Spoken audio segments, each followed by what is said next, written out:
औज़ुबिल्लाहिमिनश्शैतानिर्रजीम बिस्मिल्लाहिर्रहमानिर्रहीम अस्सलामु अलैकुम वरहमतुल्लाहि वबरकातुहू। ड्रिलिस अर्तुगरुल की एक और दिल को बाग बाग करने वाली कामयाबी। एक अमेरिकी बच्चे ने ड्रिलिस अर्तुगरुल सीरीज़ को देखकर इस्लाम कबूल किया और जलालुर रहमान गाजी के सामने कलमा शहादत को पढ़ा। माशाल्लाह, ये असल मकसद है जो हमें इन सीरीज़ से मिल रहा है। अगर ये वीडियो आपको पसंद आए तो चैनल को सब्सक्राइब करें, लाइक करें और शेयर करें। Kardeşimiz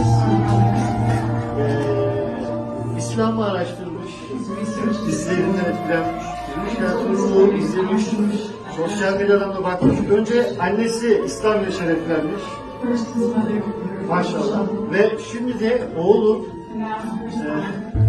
sağ olsun gelmiş ve ben Ceylan abinin yanında kelime-i şehadet getirmek istiyorum dedi. Valla bana büyük sürpriz oldu. Çok mutlu oldum. Eşhedü en la ilahe illallah ve eşhedü enne Muhammeden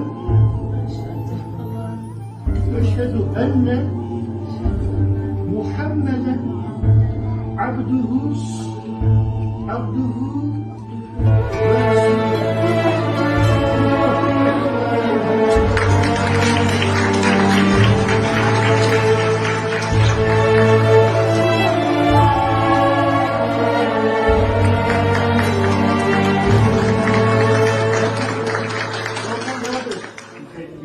Yes.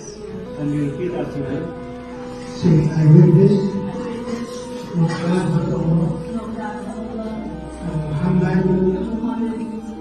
is messenger and the last prophet.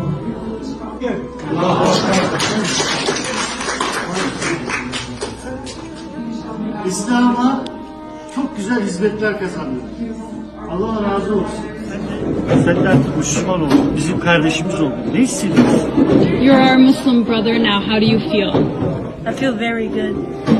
And I feel like